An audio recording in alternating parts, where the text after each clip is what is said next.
What's up, everyone? In this video I want to talk about a topic that I went over on my Instagram. I made a video sometime last week and I had some slides included where I talked about my favorite exercises to program for powerlifters. And so I organized it by certain categories, and I kind of explained what each movement does, why I'd program each movement, and also kind of why they fall within each category.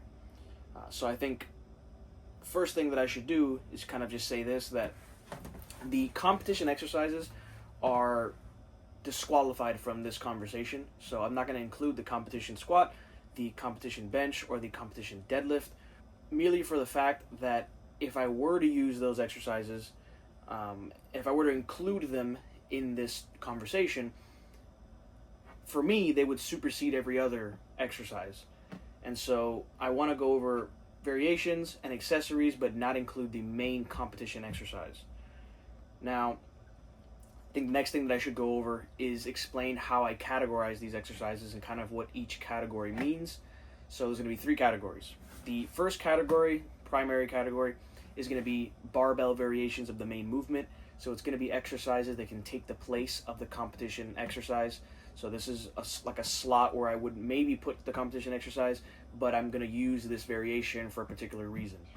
Now, the secondary category is going to be an exercise that serves kind of two functions. The first thing is that it's going to be somewhat similar to the main movement, similar movement pattern, but it's going to be kind of serving two functions, which is that it's going to help to improve strength, so it might have some direct carryover to the actual main movement. And the second thing that it might do is that it has a hypertrophy benefit. It has a hypertrophy stimulus. So it's something that kind of serves both things.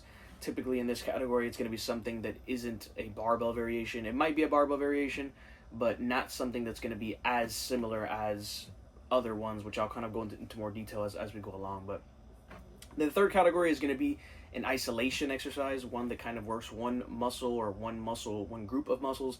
And the main thing with this is going to be hypertrophy. That's really going to be the main benefit with this category. And so it's going to be something that's kind of farther away from the main movement or farther away from the secondary category, for example, because it's not going to be probably the exact same movement pattern. It's just going to train certain muscles that I think will benefit the competition movement. So now I've got my laptop here. I have the slides that I posted on Instagram, and I'm going to kind of present it to you and just kind of give you my explanation as to why I picked each one of these exercises. So let's go ahead and start with the squat. So for the squat, the primary category, the first one is going to be, obviously the variation. My favorite variation for the squat is going to be the tempo squat. There's a lot of options here. High bar, SSB, pause squat, tempo squat. Those are all great. They all have different functions. They all have different purposes. Now, when I pick a primary exercise or variation, it always has to have a reason, because I think the primary, the competition movement can typically do, in a perfect world, is going to be the best case scenario most of the time. And now when I pick this variation, it's because there's something that we're trying to address. There's like a movement, a technical thing. There's a weakness that we're trying to address. And then we kind of bring this in to kind of remedy that, to kind of work through that. So the tempo squat, adding a tempo to a lot of movements does a lot of things. It's very beneficial for improving balance, improving bar path, managing the center of mass, learning to apply like even foot pressure, general control. I think it does a really good job of all those things. It's also a load limiting variation, which a lot of variations are going to be. So I'll give you a perfect example of when I would use something like this. So I have a client of mine, Lewis. He has an issue with balance. And so he's had this issue with squat and with deadlift. Sometimes just has a hard time finding his center of mass. He kind of shifts his weight forward. Sometimes he tips forward too much, and then coming out of the hole has a really, really hard time kind of correcting himself. And so sometimes the lift becomes really difficult at the bottom. One of the things that we implemented recently is tempo squats on a secondary day. That's another thing about just the way that I program typically. If I'm going to implement a variation, it's almost always going to be on a secondary day. And, there's steps, procedures, protocols that I kind of follow, certain order. But typically, if I'm going to implement a variation and I think that there's a purpose behind it, it's going to be on a secondary day. Eventually, we may get to the point where it's also on the primary, but typically it's going to be on a secondary.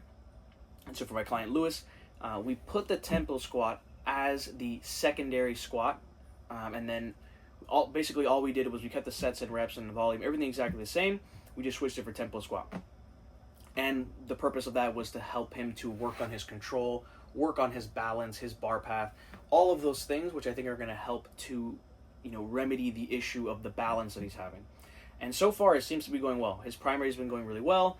The tempo seems to kind of drive progress and stimulus towards the primary day. So it seems to be working really well. And that's a perfect example of when I would use the tempo squat as a secondary exercise for somebody. Now, the secondary category, so that middle category that I was talking about, the exercise that I selected for this is going to be the belt squat. So a lot of times I'll use leg press, sometimes belt squat. Belt squat I think was a better option for this particular conversation. If we're talking about my favorite one, and it's basically because the belt squat, in my opinion, is the same movement pattern as a squat, almost identical to the squat, except that it has no impact or no load on the spine. So a lot of times that's the limiting factor for people in their strength. So it's like the core being able to maintain your brace and your strength in your back. A lot of times it's not the leg strength, because if you notice, for example, you have somebody do a leg press and they can leg press 1,000 pounds for reps, but they can only squat 500 pounds. Part of that is that the machine helps you in some way to lift more weight. It's not the same as a barbell, but the limiting factor for a lot of people is going to be the back strength, not the leg strength. And so if you want to continue to push the legs, push the quads namely, to grow them, to get more stimulus, and you can't really do that from a barbell squat because the limiting factor is the back position, then you can implement something like a belt squat as an accessory movement to help to train the quads, all the muscles involved, the glutes, everything, the adductors, in a pattern that's basically identical to the squat, and has no impact on the spine. The back has nothing to do with it. The back is pretty much taken out of the equation. You're not going to hurt your back any further, and you're not going to have the back be a limiting factor for the stimulus that you want for your legs. So that's the exercise that I picked. The belt squat's really, really good. I like it. Like I said, the leg press is also a very good exercise, but I think the belt squat is more similar and kind of mimics the squat a little bit better. So if you have access to one, that's going to typically be, I think, a better option. The other thing with the leg press is that I think the leg press is more... There's the strength component, but I think the hypertrophy is the bigger thing there. With the belt squat, I think there's more direct carryover because it's so similar to an actual barbell squat. Now, the next exercise, the third category for the squat, the isolation one, is going to be the leg extension. So leg extension, I honestly think it's just a very good isolation exercise for the quads. It's pretty minimally impactful to the program as a whole. I don't think it's going to beat up your body as a whole. You're not going to get a bunch of fatigue from it, and I think it's very good for isolating the quads. Can also be used as a rehab exercise if you have knee or quad tendonitis. I've had experience with clients helping them to deal with some knee issues, and one of the things that we might implement is isometric holds with the leg extension. So holding it at the top, bringing it down really nice and slow, controlling that eccentric, tends to be helpful for the quad or the knee tendons if you have issues with those areas. Okay, so that's basically it for the squat. So now let's go ahead and just move on to the bench press. I'm going to move my slide now. So same way we did it before, we're going to go over the three categories of exercise, and I'll go over each exercise and why I would implement it. Okay, so for the bench press, the primary category, the variation that I use very frequently, and so I think the most frequent one that I use is going to be like a long pause, like a 2 or a 3 count. And this is going to be for somebody that doesn't really have too many issues that we're trying to work on technique-wise. But I felt that was just a little boring to just say long pause, because I think there's just less application for it. There's less things that it can do. And so even though I probably use the long pause a little bit more, I think the tempo bench press was a little more interesting to talk about because there's a little bit more that it does. And now it does a lot of the same things that the tempo squat does for the squat. Improving bar path, general control. You kind of learn to bring the bar down slow, keep that tension on the chest, not have the bar kind of hit your chest hard and have you cave in or anything like that. It's also a great load limiting variation, but I think the bar path component is one of the biggest things the tempo bench does that I really, really like. I think bar path is really important. I mean, obviously for all three lifts, but especially for bench press, I think you have just less kind of margin for error when it comes to the bench press, because it's for the most part just an upper body lift, smaller muscles involved. I think if you mess it up by a small degree, it's very difficult to fix it. And so I think for people that have issues with bar path, this can be a great tool. I think bar path, like I said, is really important for the bench press. I find that a lot of people have an issue with that, like touch point. They don't know exactly where to touch or where's the strongest point. Elbow position, pressing. They're not pressing enough towards their face. These are all kind of issues that happen with the bench press in general, and I think the tempo, just as a whole, helps you to slow it down and just kind of think about it as you're going, control it, find the strongest position, keep your tension, and then from there, you reverse it quicker than the eccentric, right? Because the eccentric is typically where you're going to slow it down. But you still kind of keep that sense of control, and then you press and you kind of find your bar path. And so I think it's a really good exercise for all the reasons that I outlined. Now, the secondary category, the exercise that is the exercise that I like the most and that I typically use the most frequently will be the dumbbell flat bench. Now, I think there's a lot of exercises that kind of serve a similar function. A lot of exercises that do like this category, what this category does. I think the dumbbell flat bench is the best one because it's a great compound pressing exercise. It trains virtually the same movement pattern, except you have more free movement of your joints and of the muscles involved because you're not locked into either a machine or a barbell. You have a little more free movement there of the joints and of the muscles. I think there's something to be said about that. I don't know exactly, I can't quantify for you how important it is or exactly how much of a benefit it provides, but I think that there's something to be said about it. I think that it does something. There's a positive to it, to being able to move your muscles and your joints through these more free movements rather than locking yourself to a machine or to a barbell. Now, as powerlifters, there's no way around working with a barbell because that's what we do in competition, and so we're going to do that several times per week. We're going to be locked into that barbell. But when you have the opportunity to, I think it's good to use your accessories and kind of work on multiple things. I think what the dumbbell flat bench does that a machine wouldn't do is dumbbells in general can be useful for training stabilizing muscles, and like I said, just that free movement. I think there's something to be said about that. I think that there's some benefit. I think worst case there's a neutral effect, but I think that there's something about just getting out of being locked into like a certain range of motion and being able to use your muscles and strengthen your muscles in different ways. Dumbbells are great, cables are great, machines are also great, but I would just say that as a powerlifter, I would try to get away from just using machines for everything because I think, like I said, it just locks you into this one range of motion, this one particular pattern, versus something like a dumbbell where you're going to have to use all these stabilizing muscles to kind of stay in a strong bar path or a strong position. I think there's something beneficial about that. So the dumbbell flat bench, I think it's great, and it's typically the one that I lean towards in this kind of category for the bench press. Great strength exercise. I think it has some direct carryover similar to like a dip, and I think it's also a very good hypertrophy exercise for the pressing muscles, the chest, the shoulders, the triceps. I think it does a great job with that as well. Now, finally, the last exercise in this category is going to be the cable tricep extension. So, third category, the isolation exercise that I pick. I think this is a very good isolation exercise for the hypertrophy of the triceps. That's I think sometimes like I like to have a reason why I implement every exercise, why I do certain things, and I think that sometimes just the exercise being a good hypertrophy stimulus, I think is enough, right? I think we rarely get like to target just the triceps.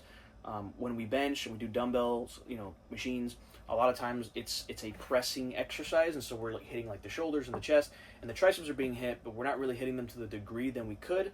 And I think the triceps can kind of recover and do well with a little more volume, a little more push, a little more intensity. And so the cable tricep extension is my personal favorite.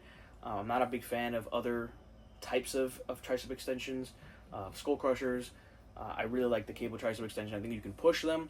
If you find a handle that feels good, I'm still kind of playing around with different handles and finding ones that feel better and that help me to kind of target the triceps and try to isolate them without really getting too much of my shoulders involved, which sometimes is the case when you're kind of leaned over and like pressing down like that. So yeah, that's basically it. The cable tricep extension. I think it's a great isolation exercise, and it's really the main function is that it's going to help you to grow your triceps, which are a main mover in the bench press. All right, so last group of exercises. Let's go ahead and move on to the deadlift. Oh, I got out of it. All right, so the deadlift. The primary one, so the variation that I use the most frequently is going to be the pause deadlift. Now, I've talked about this plenty of times. I've been asked on my Instagram. I've done it in Q&As. I like the pause deadlift a lot. I think it's a very good exercise. I use it for the majority of my sumo pullers on a secondary day. And I think the main thing, which, I mean, a lot of people say it, but I think it holds true, is that the pause deadlift is very good at improving the starting position. What I've noticed in my experience is that when people have issues with the deadlift at any point, whether it's at lockout, halfway up, or right off the ground, the issue typically stems from a starting position issue. If your starting position is off, if there's something wrong, if you're over wedging, if you're under wedging, if you're not setting your position properly, like there's a number of things. If you're not creating tension properly, if you're yanking the bar, there's just like a number of things that you can do off the floor that are going to mess up your starting position. And even if off the floor things move great, because some people are quick off the floor, once you get up towards lockout, whatever deficiency that you're kind of not fixing at the bottom is going to come up at the top. And so a lot of times lockout issues stem from that. So I really think that the pause deadlift is a very good exercise, more so for the technical improvements that it provides. And like I said, starting position I think is huge for the deadlift, and I think the pause deadlift is one of the best ways to improve that for the sumo deadlift. I don't think it applies as well for conventional, but for sumo I think it's a very, very good variation to implement, especially on a secondary day. Now, for the secondary category of exercises, so this exercise I think could fall under the first one, but it's a little bit farther away in terms of specificity from the actual competition deadlift. And so this is going to be the RDL. And so I put barbell and dumbbell RDL as just as one exercise. I'm typically going to lean towards the barbell RDL. I think that it's a little bit more specific to the competition movement because you're using an actual barbell. And I think it has a little more carryover when you do it that way. Now, the main reason to implement this is that it's a great exercise to reinforce the hip hinge. So that's something that I find a lot of powerlifters have a hard time with, especially with sumo, is that they don't know how to properly use their hips, wedge properly, and have like a good balance of using their hips and their quads and their knees in the sumo. And so I think this does a really good job of reinforcing that. Typically the way that I program it is I'm going to do a couple sets a week, moderate to higher rep ranges, really trying to reinforce that hinge. And then the other thing is that I think it's a very good hypertrophy exercise for training the hamstrings in a stretch position. So this is one of the few ways that you're going to be able to actually do that.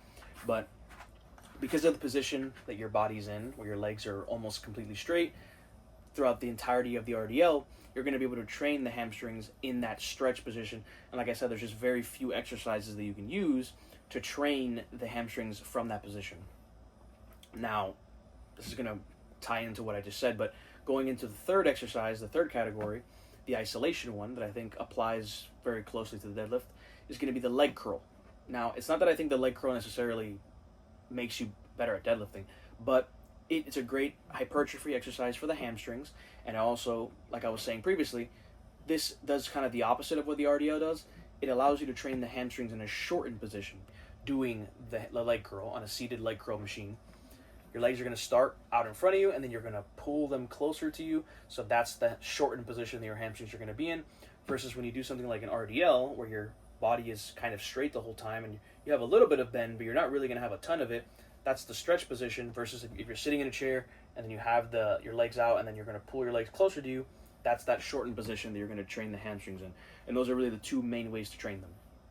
So applying directly to the deadlift, I think the leg curl is going to be a great isolation exercise. So that's basically it, right? I just wanted to go through the 3 competition exercises and just give you my different categories of exercise that I would program, the variations, the more specific accessories, and then the more, general or more like isolation type accessories.